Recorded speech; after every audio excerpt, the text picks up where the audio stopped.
tardes, un gusto saludarles. Bienvenidos a esta su casa, Minuto 44, la verdadera cara del deporte.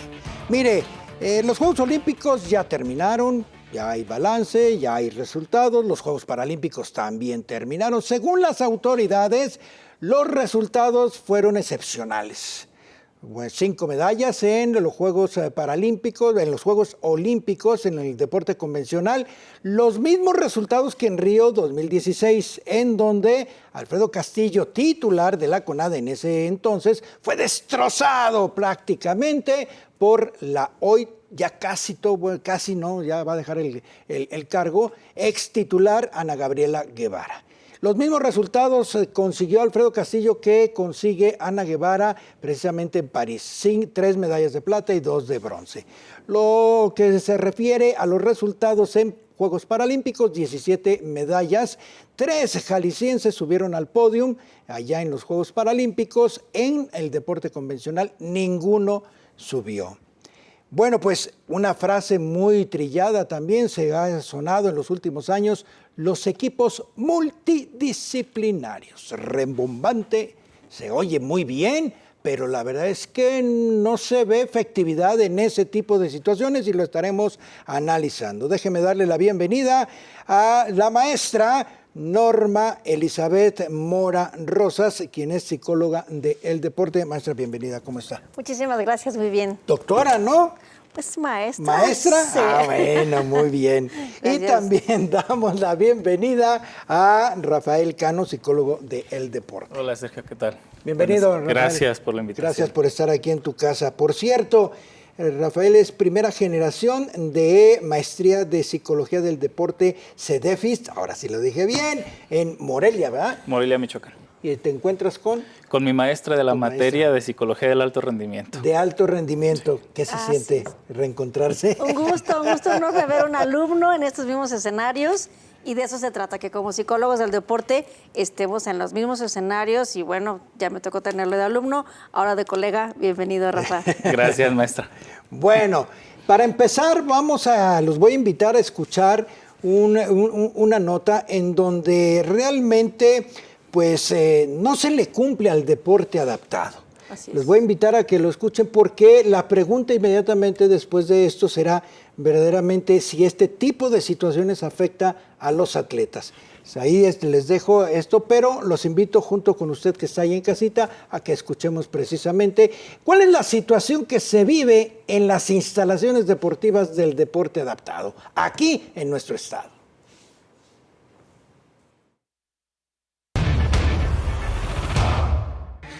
Reconocemos en primer término la deuda social que tenemos con las personas con discapacidad. Esta deuda es enorme. Yo diría que no una deuda, porque la unidad quedó espectacular. Y estoy seguro que en 2 años vamos a poder entregar un centro paralímpico de clase mundial. Esas son las declaraciones del candidato a la gobernatura de Jalisco, Enrique Alfaro, sobre el apoyo a los deportistas con discapacidad. 6 años de distancia entre una declaración y otra, y con la evidencia como prueba, su adeudo en esta asignatura es real. Y para ello vale la pena hacer un recuento, puesto que no es lo mismo un centro estatal paralímpico que una unidad deportiva, por más espectacular que sea. El 6 de junio del 2018, en el Parque San Rafael se presentó toda la propuesta en materia deportiva y en ella se destacó un ambicioso proyecto para el deporte adaptado. Ahí, la invitada especial de Enrique Alfaro fue la atleta paralímpica Valeria Montserrat López Gómez, participante en los Paralímpicos de Río 2016. Valeria, así como el candidato al gobierno estatal, fueron muy directos y claros. El alto rendimiento es seguramente el ámbito donde conocemos con más exactitud el grado de participación de personas con discapacidad. Sin embargo, debemos mencionar que es un poco del porcentaje de atletas que actualmente cuenten con las instalaciones adecuadas a sus necesidades.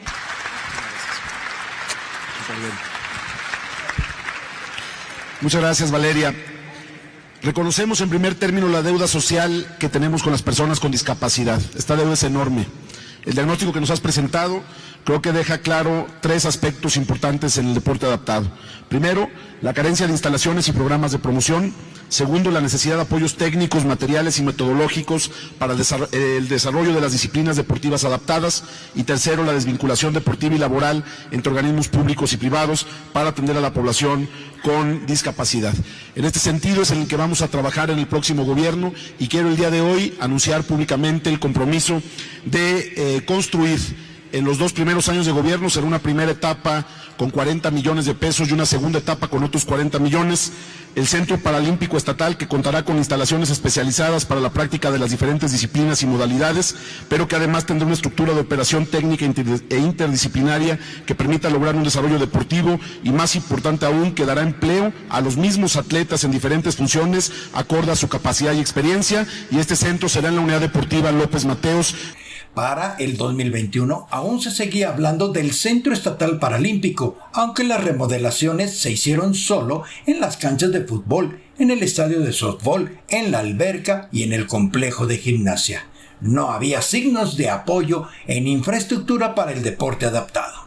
En esta fecha, las cifras oficiales de estas instalaciones remodeladas, que no son el Centro Estatal Paralímpico, del que se hizo gran alarde, son de 286 millones de pesos. Recientemente, los Juegos Paralímpicos de París han concluido, y como en cada edición, el deporte adaptado salió a dar la cara por el país, consiguiendo un total de 17 medallas, 3 de oro, 6 de plata y 8 de bronce. Una cifra muy por encima de los resultados del deporte convencional, que logró apenas 5 medallas, 3 de plata y 2 de bronce. Y pese al escaso apoyo, los atletas paralímpicos de Jalisco han dado la cara. En la reciente edición de París, 3 de 11 atletas que asistieron a los Paralímpicos consiguieron 4 medallas, una de oro, 2 de plata y una de bronce. En contraste, y pese a que tienen todas las instalaciones a su disposición, ninguno de los 17 deportistas convencionales jaliscienses ganó un solo metal. Tras las medallas conquistadas por los 3 atletas paralímpicos de la entidad, las felicitaciones y mensajes de alegría y orgullo no se hicieron esperar. Esto sucede siempre y ahí queda. Nos guste o no, lo acepten o no, el rezago y adeudo para el deporte adaptado en el Estado es evidente. La autoridad lo sabe, lo reconoce cuando le favorecen los vientos políticos, pero la realidad es que hoy, al cierre de esta administración, aún no hay un lugar en donde los atletas del deporte adaptado de alto rendimiento puedan entrenar sin tener que esperar turno o a que se desocupen las instalaciones mientras las usan los deportistas convencionales. A esto se suma el que los apoyos lleguen solo si el funcionario le favorece y no cuando el atleta los requiere. Prueba de esto es lo que dijo el medallista Arnulfo Castorena cuando regresó de los Paralímpicos de Tokio 2020. Escúchenlo. Pero desafortunadamente aquí en mi estado, pues no, desde la administración pasada hasta ahorita, pues no. Y entonces, el único apoyo que yo recibo es de cuando voy a entrenar a la Ciudad de México, se requiere una concentración o un viaje ya para salir fuera del país, pues te pagan ya lo que es el boleto del avión, o a veces hasta en camión, ¿no? Ya pues llega el momento como que dices, pues ¿qué pasa, no? Entonces quieren tomarse la foto, se quieren levantar el cuello, pero pues ¿dónde está el apoyo, no? Entonces pues ojalá que ahora sí el gobierno o parte del CODE, pues que ahora sí los apoyen. Claro. Por lo que se refiere a José de Jesús Castillo, quien es medalla de bronce en parapowerlifting, le invito a que vea estas imágenes de dónde se forjó esa medalla paralímpica, un sitio oscuro, sin ventilación adecuada y hacinado. Por supuesto que es obligado el sentirse orgulloso de ellos, puesto que con la autoridad en contra y sin las instalaciones dignas y adecuadas, ellos no se rajan y sus resultados son de talla mundial. Lo que más llama la atención es que en menos de un año y con una inversión de casi 1,000 millones de pesos, quedó lista la remodelación del complejo deportivo Luis Quintanar. Con otros 270 millones de pesos se remodeló también en menos de un año la unidad deportiva Revolución. Y entonces la pregunta obligada es, ¿Por qué en 6 años de esta administración y teniendo no solo recursos, sino la promesa, no se pudo hacer realidad el Centro Estatal Paralímpico?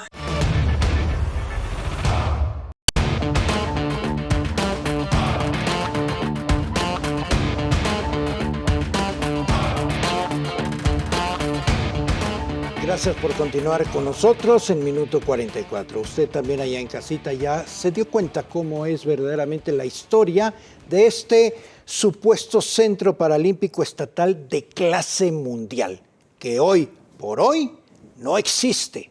Quedó en bla, bla, bla. No fue entregado y la verdad. La pregunta para nuestros invitados, que son psicólogos del deporte, ¿qué tanto afecta este tipo de promesas, de incumplimientos, de situaciones, de realidades que viven nuestros deportistas? Hoy por hoy es parte, lo vimos concretamente en el deporte adaptado, pero el deporte convencional no canta tan mal las rancheras, no hay mucho apoyo, en fin, pero ¿qué es verdaderamente, cómo afecta, doctora, este tipo de situaciones a nuestros deportistas en el estado? Claro, yo creo que eso es una afectación en todos los niveles, a nivel emocional, a nivel cognitivo y obviamente en el nivel del rendimiento. ¿Por qué? Porque el deportista está deseando que se le cumplan esas promesas. Y entonces cuando hablamos de un equipo multidisciplinario, para quienes no saben qué es un equipo multidisciplinario, incluye nutriólogo, fisiatra, preparador físico, médico, entrenador y psicólogo. Ahora, todos esos profesionistas que se llama de ciencias del deporte, hay que identificar que tenemos que trabajar a la par, todos para el beneficio de un solo deportista. A mí me ha tocado estar en grandes equipos multidisciplinarios que sí hemos trabajado en conjunto para un solo deportista. ¿Qué es lo que sucede cuando una parte del equipo multidisciplinario no está? Hay esa falla. Si no está el nutriólogo, si no está el psicólogo o si estamos en momentos pequeños de la preparación. ¿Qué es lo que sucede en nuestro país? Hay esas promesas, te voy a dar psicólogo, te voy a dar un preparador físico, porque no es lo mismo tener entrenador y tener preparador físico, es distinto. Y entonces te voy a dar un fisioterapeuta. Pues no van al fisio porque siempre están ocupados, no hay psicólogos especializados en alto rendimiento, que ese es otro tema, porque hay que hablar del psicólogo del deporte, que puede ser en iniciación o el que esté especializado en alto rendimiento, es distinto. Y entonces el entrenamiento no se concreta en todos los niveles y el deportista tiene esas deficiencias. Entonces, ¿cómo me vas a tener un gran entrenador, pero no me tienes un psicólogo del mismo nivel? A lo mejor es un psicólogo que está bien, que está aprendiendo, es un practicante, adelante, eso está increíble. Pero no puede ser un psicólogo practicante de un atleta que ya está a nivel internacional, por ejemplo. Claro. Entonces, esas son las deficiencias que no tenemos el nivel correcto para todo el desempeño que está marcando nuestro deportista, ¿no? Sí. En tu caso, Rafa, ¿tu opinión?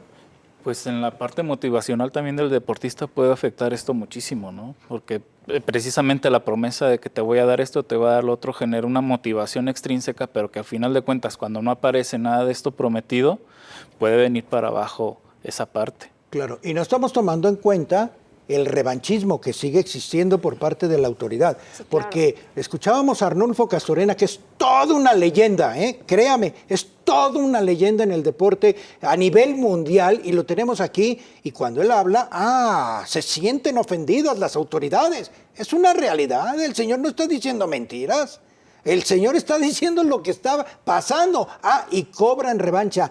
Doctora, ese revanchismo en el deporte convencional y adaptado creo que nos está matando y no lo entienden las autoridades porque es su imagen. Claro, y tristemente se le hace firmar al deportista unas cartas de confidencialidad, qué decir, qué no decir, si estás representando a México, qué no puedes decir. Y esa parte es, híjole, si digo esto me quitan mi beca. Y realmente eso no debería estar pasando en nuestro país. ¿Qué estamos creando con este sistema, Rafa? Incertidumbre primeramente, ¿no? Digo, precisamente hay cambios de gobierno, hay cambios de sexenio, cambios a nivel estatal y vemos que realmente en lugar de avanzar nos atoramos o venimos para atrás, porque hablando de estas promesas no se cumplen y los deportistas están muy necesitados precisamente porque sigue avanzando el deporte a nivel científico y no hay esos apoyos desde la parte de multidisciplinaria de las ciencias del deporte. Claro, voy a hacer una pregunta, creo que es obligada, porque sí vemos avance en el deporte, la medicina, la psicología, pero a veces nos quedamos y no agarran el toro por los cuernos, y la verdadera cara del deporte lo tiene que hacer, agarrar el toro por los cuernos. ¿A qué me refiero, doctora? Los dirigentes del deporte en el Estado y en el país, ¿deben contar con psicólogos del deporte o no? Definitivamente. Bueno, pues y te lo voy a decir desde la parte personal, porque ellos viven una vida de alto rendimiento. El psicólogo también tiene que tener una preparación para el alto rendimiento en su vida personal.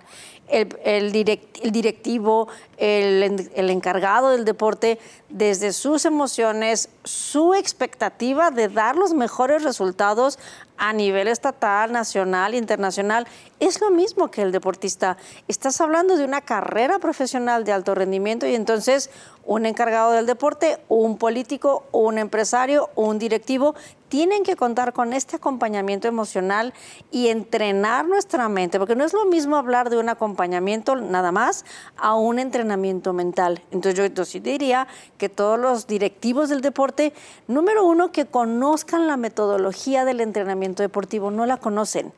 Hablan del psicólogo del deporte y nos consideran como una varita mágica.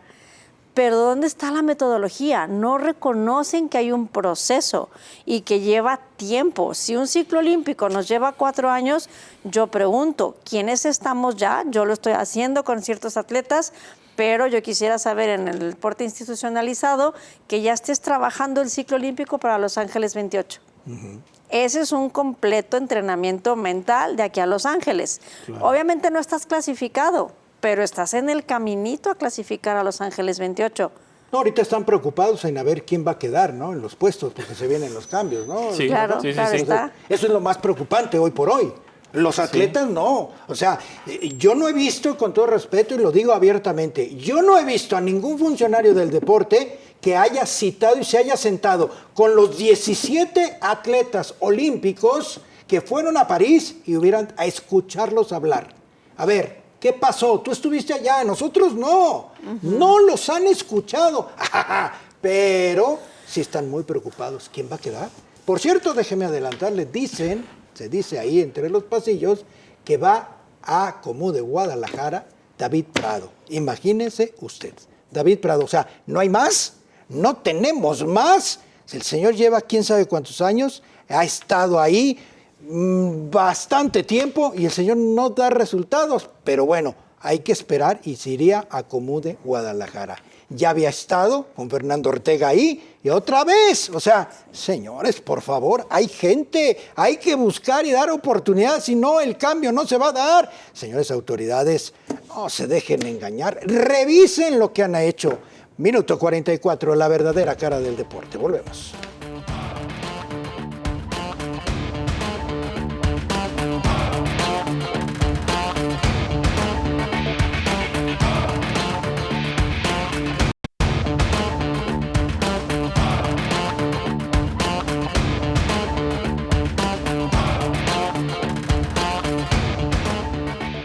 Gracias por continuar con nosotros. Minuto 44, la verdadera cara del deporte. Rafa, la maestra Norma fue muy benévola, la verdad.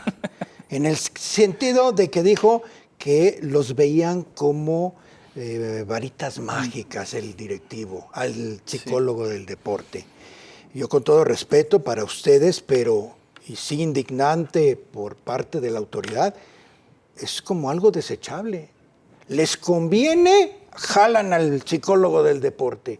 No les conviene, no lo pelan, ni lo contratan, ni lo preparan. Tan prueba de ahí, dime cuántas universidades o dónde puedo ir a estudiar la carrera, doctora, dígame, Rafa, díganme, ¿dónde puedo ir a estudiar la carrera de psicología del deporte aquí en Jalisco? En Jalisco no hay. No hay. Esa es la importancia. No hay. ¿Qué papel? O sea, no hay congruencia, Rafa. No, porque cuando se habla de otra vez de equipos multidisciplinarios donde debe haber un psicólogo deportivo especializado en alto rendimiento, no lo tienen. Tratan de mandar al entrenador, al fisio, a capacitaciones de psicología deportiva, pero realmente no tienen las bases del psicólogo para poder hacer esa enmienda, ¿no? De trabajar con los deportistas de alto rendimiento desde la base que es lo emocional, lo cognitivo, el entrenamiento mental. Y tener toda una gama de técnicas para aplicárselas a los deportistas, a los entrenadores también, y a los directivos, como lo mencionaba la maestra. También tenemos una gama de técnicas para trabajar con ellos, la toma de decisiones, el liderazgo, porque también viven en una alta presión ellos. Claro. La gestión no solamente de lo material, sino de las canchas, de los lugares de entrenamiento, del material humano, todo eso... Es parte del psicólogo que puede dar ese apoyo, ese acompañamiento y ese entrenamiento en todas las áreas del deporte. ¿Por qué se resiste la autoridad del deporte? Y hablo en general, ¿por qué se resiste a tener un acompañamiento, una asesoría, un consejo, no sé, una sesión porque realmente no sé, o sea, no lo entienden o no lo ven? O sea. Más bien es desconocimiento. ¿Cuáles son los alcances de la psicología del deporte y del psicólogo del deporte? Más bien es un tema de desconocimiento. ¿Qué alcance podemos darles? Claro, porque pues los vemos nosotros en las ruedas de prensa o así. Psicólogos del deporte. Sí, pero no hay congruencia, doctora, no hay acercamiento. Porque no entienden aún cuál es la relevancia del proceso mental, emocional, de la gestión emocional. Realmente sería bastante interesante preguntarles a ellos cuál es el concepto en el cual se tiene al psicólogo del deporte. ¿Por qué? Porque desde la parte cultural, aún hoy en día, si tú dices que vas al psicólogo, tú dices, es que no estoy loco. Todavía el atleta puede decir, es que no necesito un psicólogo porque no estoy mal. Yo les digo, el que viene conmigo es porque quiere ganar una medalla. Sí. Y entonces es toda una metodología. Y además está loco, ¿no? Porque muchos dicen, ¿cómo en Juegos Olímpicos? Y esto? Porque muchos dicen, es un sueño de locos. Pues sí. Claro. Y lo tienen que visualizar. Claro. Es un trabajo que hacemos nosotros, visualízalo. Claro. Y si yo realmente quiero una medalla, ¿cómo la voy a ir trabajando desde ahorita, 4 años antes de Los Ángeles 28? Si se puede. Si a mí me llegaron atletas en 2014 diciéndome yo quiero una medalla en 2016, la logramos el oro. Realmente se logró, pero es un trabajo de mucho tiempo. Sí, ahora resulta caso curioso, ¿no? Resulta de que en nuestro país sí se habla del psicólogo, del deporte, pero yo no veo que los contraten, no es. Y sin embargo sí vemos que entrenadores del extranjero recurren a gente capacitada de psicólogos de nuestro país, de nuestro estado, es tu caso, que estás contratada del extranjero y no aquí. Así es. ¿Cómo está eso? Tengo 2 atletas en Ecuador que participaron en París y quedaron a nivel latinoamericano como la 1 y la 2 de América Latina. En París quedaron en lugar 10º. Ok, ¿y por qué allá sí lo entienden y aquí no? Porque resulta, como bien dicen por ahí, que uno no es profeta en su tierra. Y entonces buscamos esa cuestión de, a lo mejor aquí el deporte institucionalizado nos impide hablar de algo más profesional. Y entonces no es accesible muchas veces el que podamos contratar a un psicólogo del deporte, porque a lo mejor me lo va a ofrecer el Estado o me lo ofrece el gobierno, pero los que están como psicólogos del deporte, no todos, pero algunos son practicantes.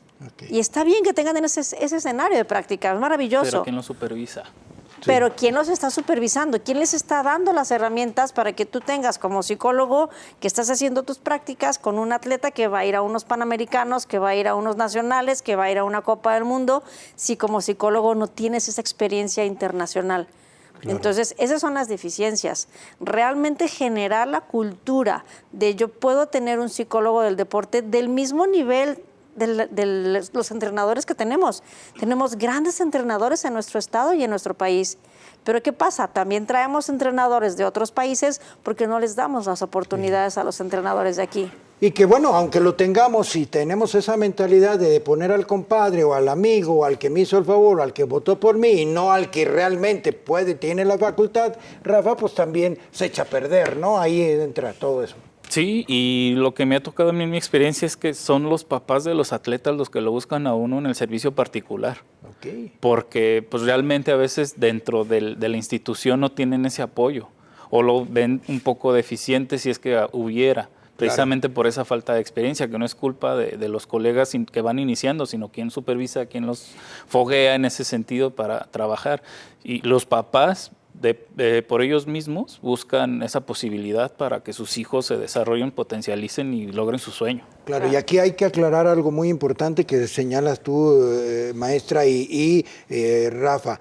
No estamos en contra de los que están practicando la psicología. No. Porque así empezamos Así también nosotros. empezamos Sí. todos. ¿no? Así empezamos. No hay otro camino más de que ese. Claro, pero yo, por ejemplo, en mi universidad tuve maestros y me enseñaron, me indicaron esto, lo otro, va madurando, va la experiencia. ¿Sí? Aquí es lo que se habla, o sea, no hay maestros, no hay quien guíe verdaderamente eso, y los pocos que hay, la autoridad ni les interesa, y no hay una escuela, porque además, si tú como practicante de la psicología del deporte quieres capacitarte, que es extraordinario que lo hagas, ¿sabes qué? Te va a costar, no hay oportunidad. O le trabajas 2, 3 años, haces tu alcancía y te vas con una maestría a España, o vas a seguir igual, porque no hay alternativas y no hay una política pública que permita verdaderamente capacitar a más entrenadores, más psicólogos, metodólogos, en fin. Andamos trayendo, con todo respeto, hay muchos buenos, otros no, de Cuba, de otros países. Discúlpenme cuando tenemos. Vamos a hacer una pausa, minuto 44, la verdadera cara del deporte.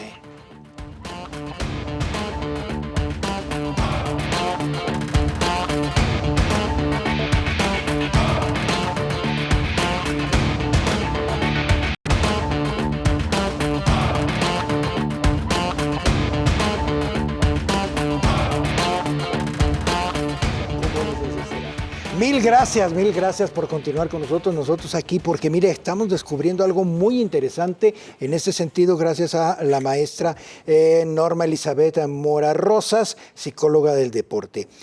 La carrera de psicología general, psicología médica, la licenciatura de psicólogos, ¿sí?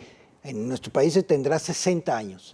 En estos 60 años, en todo el país, en nuestro estado, solo hay una universidad, me decías, doctora. Así es. Que ha incluido en su programa lo que es una hora o una clase. Una materia en el 6º cuatrimestre de la licenciatura en Psicología del Deporte, y se da curricular, es decir, que todo alumno que entra a esa licenciatura de esa universidad cursa Psicología del Deporte como materia. Como materia. Así como estudió Psicología Organizacional, Psicología Educativa, está Psicología del Deporte y de la Actividad Física, solo desde hace 7 años que modificaron su mapa curricular. Ok. ¿Y es la Universidad del Valle de Tamajac? Así es. La UNIVA. La UNIVA. Es la única. Es la única de todo México. Y entonces volvemos con las incongruencias, mi querido Rafa, porque llega la autoridad y la psicología del deporte, muy importante. Pues sí, aquí estamos viendo 60 años, y nada más una universidad se ha preocupado, pues no es tan importante, ¿verdad? Sí es, no le dan el interés, creo yo. Digo, porque yo me topé con eso, porque yo soy estudiante egresado de UDG, tenía siempre latente la intención de estudiar Psicología del Deporte, y fue hasta hace 3 años que Universidad CDFIS abrió esa oportunidad que me metía a la maestría. Y a estudiarla en línea, de esas cosas buenas que nos dejó la pandemia, yo la aproveché y pude tener esa oportunidad. Pero si no era eso, hacer una vaquita, como lo mencionaba Sergio, e irme a Europa a estudiar en una buena universidad, una maestría que me formara como psicólogo del deporte. Claro, y yo que me acuerde, en más de 40 años que llevo cubriendo el deporte en el estado, no ha habido una autoridad que diga, a ver, maestro, se puede sacar una convocatoria, psicólogos del deporte, vamos a hacer, no sé, una promoción para mandar 2 o 3 psicólogos del deporte a Europa, a Rusia. ¿Para qué? Para que tomen una maestría y después vengan y nos den la clase. No hay, o sea, tan sencillo es. O sea, son esquemas muy sencillos que se hacen en otras cosas, sin embargo, no hay. Bueno, ahí está, usted lo está viendo, realmente no hay una congruencia de las autoridades que se dicen sábelotodos del deporte, ¿verdad? Y ahí estamos viendo nuestra realidad. Bueno, recientemente en el programa anterior estuvo de visita la multimedallista, aquí en su casa, minuto 44, Aidea Cebes, medalla de plata en Juegos Paralímpicos. Ella comentó lo siguiente, escúchelo.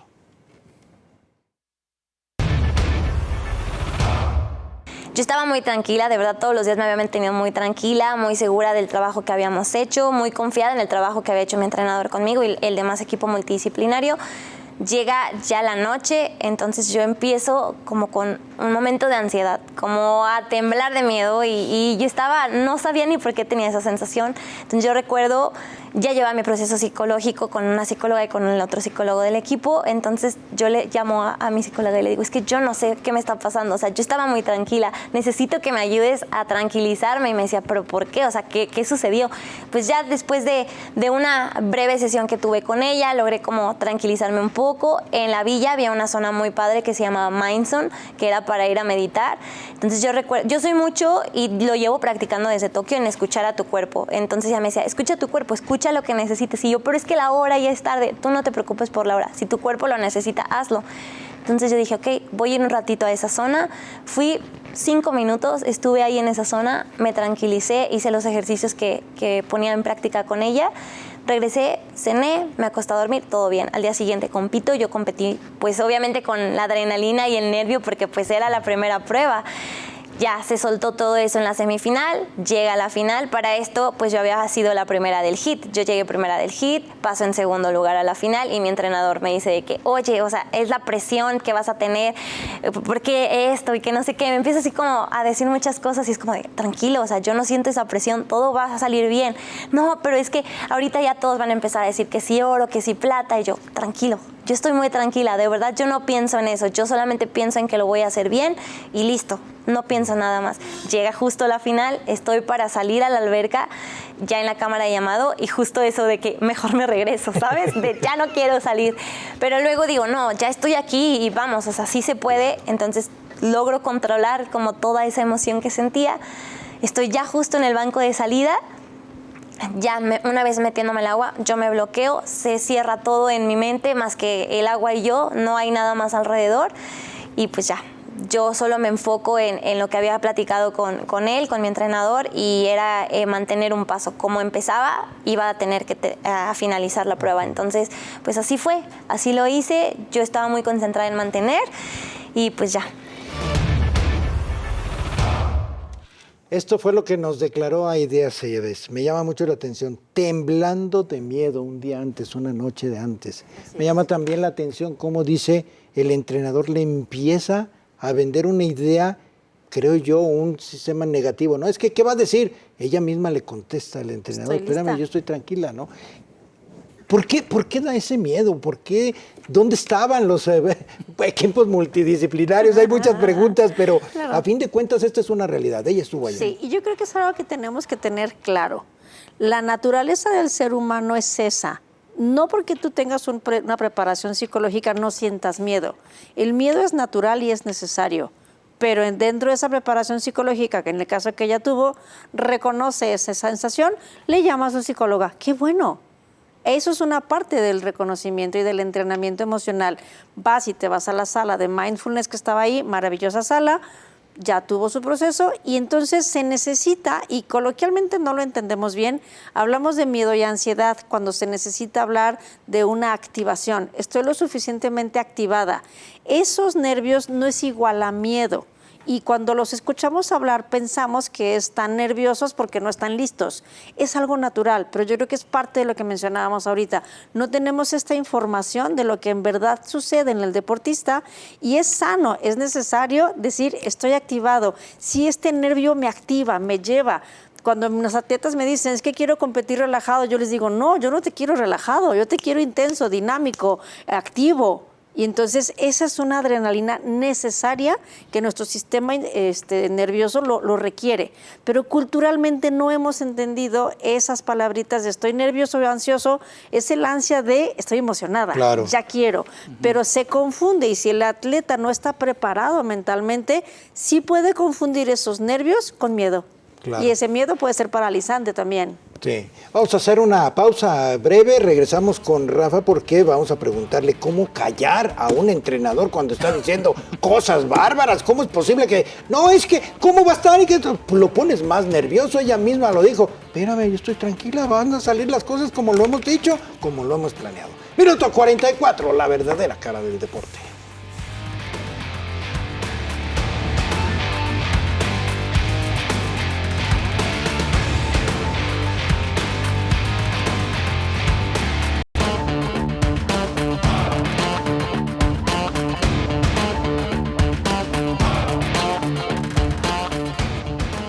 Gracias por continuar con nosotros. Minuto 44, la verdadera cara del deporte. Nuestros invitados, Norma Elizabeth Mora Rosas y Rafael Cano, psicólogos de El Deporte. Rafa, ¿cómo callar a un entrenador? ¿Cómo decirle, no es callarlo, sino hacerle ver realmente, decirle, oye, no, espérame, no le digas eso, o sea, ya calificó, está en su primer hit, calificó como primero, pues ya estamos más para allá que para acá, ¿no? Sí, las herramientas que uno le tiene que dar al entrenador son en cuanto al liderazgo, en cuanto a su conducta también ante la situación, o sea, este liderazgo situacional, cómo dirigirse sobre ciertos momentos, también el control de su estrés, porque el entrenador también se estresa, aunque no compita como tal, él también está muy metido en la competencia y también se estresa.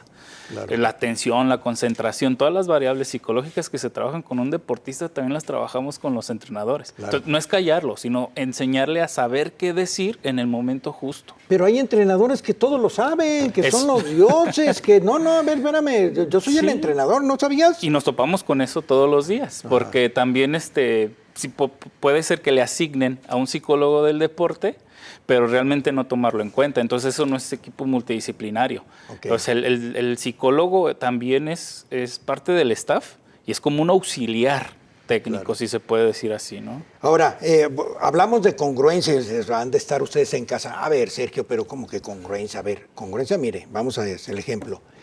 ¿Se acuerda que decían que la maestra Norma Elizabeth consiguió un oro? Planificaron un oro. Lenia Rubalcaba. ¿Es correcto? Platícanos. Correcto. Cuando Lenia me busca, Lenia Rubalcaba, 2014, me dice yo quiero un oro en Río 2016. Se trabajó, fuimos juntas a la Copa del Mundo en Corea. De ahí se busca todo el proceso para que en Toronto, que no fui con ella, pero sí se tuvieron la sesión previa y en Toronto gana la medalla de oro y clasifica a Río. Ok. Pero, ¿quién te contrató? Ella. ¿Cómo? ¿Lenia? Lenia. Ah, caray. ¿No era equipo multidisciplinario o cómo? No, porque entonces en México pasa esto. O sea, en el momento en que ya clasificas, entonces ya te dan tus equipos multidisciplinarios. Y entonces, no antes. No antes. O sea, le hacen el favor al equipo multidisciplinario porque le entregan un atleta ya calificado. Ya, entregamos el atleta listo y hecho, clasificado. Pues y entonces en las instituciones nacionales ya se asignan a los psicólogos o al nutriólogo o al metodólogo, en este caso, a lo mejor hasta el entrenador. Dices, ahora tienes un entrenador nacional, ahora tienes un psicólogo que forma parte del Comité Olímpico Mexicano. Y entonces se le asigna al atleta y se va a Juegos Olímpicos con ese equipo multidisciplinario. Ay, no con el que lo calificó. No con el que trabajó durante, no sé, varios años, un mes o 2 meses, 6 meses. Nosotros trabajamos 2 años. 2 años para la medalla. Pues qué padre ser del equipo multidisciplinario, ¿no? O sea, te designan y te dan atletas ya hechos. Sí, hablando de un proceso de 4 años, pues sí, es empezar desde ahorita para estar pensando en la medalla de Los Ángeles. Insisto, Rafa, no entienden las autoridades esto, aunque lo hablen y se les ponga la boca así, multidisciplinario, no lo entienden, No, están más preocupados por otras cuestiones que realmente por lo que compete al deporte en esencia. Claro. En metodología. Y es la historia que tenemos como psicólogos del deporte. El primer psicólogo del deporte que participa en México fue en México 68, Isidro Galván, y él representó ahora sí que a los psicólogos del deporte, pero para el fútbol solamente. Por eso se confunde mucho que pensar en psicólogos del deporte son psicólogos del fútbol. Somos para todos los deportes, pero en México sucedió eso en México 68. No hubo los resultados necesarios, entonces se quita el programa del psicólogo del deporte desde México 68. Claro. Y entonces ahora se trabaja. Y bueno, tenemos que entenderlo muy bien. Guadalajara, 1987, se funda la Sociedad Mexicana de Psicología del Deporte por Guillermo de la Mari. Guillermo de la Mari, el doctor. Exactamente, y entonces se pierde esta continuidad porque la parte del psicólogo del deporte, como hemos ido trabajando, ha sido de una manera muy privada. Y en la cuestión institucional, gubernamental, pues no ha habido estas inserciones, y en el Consejo Deportivo del Estado tenemos muy poco tiempo en donde se inserta el proceso del psicólogo. Claro. Muy poco tiempo. Y además, bueno, pues ese tipo de situaciones también refleja la falta de conocimiento, de interés por parte de la autoridad. No estoy hablando de esta autoridad, no, estamos hablando de a lo largo de la historia, porque ahorita que decías tú, México 68, el primer psicólogo del deporte, imagínense el tiempo que se ha perdido, y Estados Unidos sigue, y con ese proceso, y cada vez más y más, y nosotros cada vez más para atrás, porque no volteamos, no les interesa, no creen, no han comprado verdaderamente ese equipo multidisciplinario, y no que lo compren con dinero, no, lo compren mentalmente, no les ha caído el 20. Vamos a hacer una pausa. Minuto 44, la verdadera cara del deporte.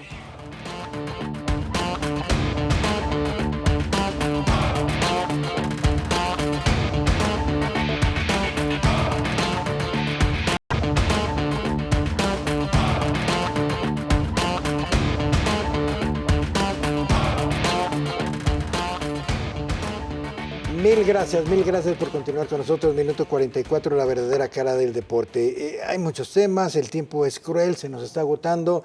Rafael, terminaron los Juegos Olímpicos. Hablar de qué le deja los Juegos Olímpicos a nivel internacional a la psicología, creo que abarcaríamos mucho, pero lo más interesante es qué le deja a la psicología del deporte de nuestro estado y de nuestro país los Juegos Olímpicos y los Paralímpicos. Pues nosotros, haciendo la observación, tenemos mucho que seguir trabajando y aprendiendo, pero realmente ¿qué nos deja? Pues yo no he visto nada, realmente, porque entonces empezaría yo a ver que las autoridades, entrenadores, deportistas también empiezan a voltear hacia el psicólogo del deporte. Y no han volteado. No ha pasado todavía. Después de estos Juegos Olímpicos, esperemos que pronto empiece a tomar conciencia tanto gobierno, entrenadores, deportistas, metodólogos, claro, o este equipo multidisciplinario que realmente se den cuenta de la importancia del psicólogo del deporte y los alcances que puede llegar a tener, porque lo que ha pasado es el entrenador cuando ya se ve incompetente es cuando recomienda al deportista, pero como decía la maestra, no somos aspirina, porque compites el sábado y córrele, háblale al psicólogo o búscate un psicólogo porque ya compites el sábado y hoy es jueves, ¿no? Okay. Entonces no. La cuestión es tal cual una metodología también de la psicología del deporte donde se puede preparar a un atleta para ganar una medalla, claro, en 4 años, y es el proceso para tal. Doctora, ¿qué le dejó?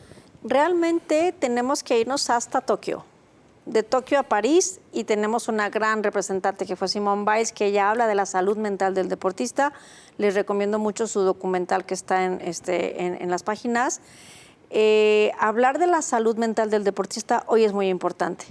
Ya hoy los atletas que fueron a París ya vivieron el estar en esa sala de entrenamiento mental, de paz mental, de mindfulness, ya tienen esa visión. ¿Tú estuviste ahí? No, pero la vi, entonces hubiera sido maravilloso. Okay. Mis atletas estuvieron ahí, les dije váyanse para allá, igual que como ella, pero realmente el reconocer que ya París hizo esa sala. Okay. Es la primera vez que ha ocurrido y entonces se abre el escenario a que el psicólogo del deporte tenga un lugar para llevar al deportista. Todavía no ocurre en nuestro país, en donde tengamos la sala de un entrenamiento mental, donde haya capacidad para que hagas sesiones de meditación, sesiones de mindfulness, de relajación, de concentración. Nos falta mucho eso porque también se necesita un gran equipo, tiempos de reacción, etcétera. Entonces, claro, nos deja un camino para seguir profesionalizando y difundiendo la psicología del deporte en este nivel. ¿Cuál es el momento en que debe de aparecer la figura del psicólogo del deporte en nuestro estado? Y estoy hablando, ¿es iniciación municipal, regional, alto rendimiento o al cuarto para las 12? Desde iniciación. Desde iniciación. Tristemente buscamos al psicólogo del deporte cuando ya estamos para unos nacionales o para buscar un internacional. Pero, y sí he tenido esa suerte y es muy lindo trabajar con atletas de 8 o 10 años, tengo gimnastas de 10 años hermosas, dices, ahí es donde se necesita entrenar la mente del deportista. Tenemos un desfase gigante, años de entrenamiento deportivo, y no han nunca trabajado con un psicólogo o empezamos a trabajar con psicología del deporte. Entonces, en iniciación se trabajan unas cosas. Así como aprendiste a correr, vas a aprender a plantear objetivos, vas a aprender a respirar, vas a aprender a planificar tu competencia una semana antes. Un autodiálogo también. Exactamente. Sí. ¿Qué hay que hacer para que la autoridad se sensibilice, la autoridad deportiva se sensibilice en todos los niveles de este tipo de situación? ¿Les hacemos manita de puerco o cómo? Pues buscar la manera, a lo mejor también más sensible, para que puedan voltear y puedan entender de qué somos capaces. Porque son buenos para pedir medallas, ¿no? Claro, y además se tienen que pedir medallas con todos los factores. Y entonces sí resulta bastante contradictorio que digan, es que no hubo la preparación mental suficiente.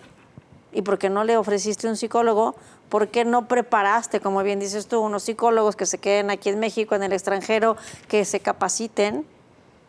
No hay todavía esas instancias en nuestro país. Tenemos solo 2 universidades en nuestro país que están ofertando la maestría en Psicología del Deporte. ¿Cuáles son? La Universidad Autónoma de Nuevo León y la Universidad CEDEFIS de Morelia. Ok, son las 2 únicas. Ahora sí. Sí. Y la verdad es que pues es triste, ¿no? El panorama de la psicología del deporte.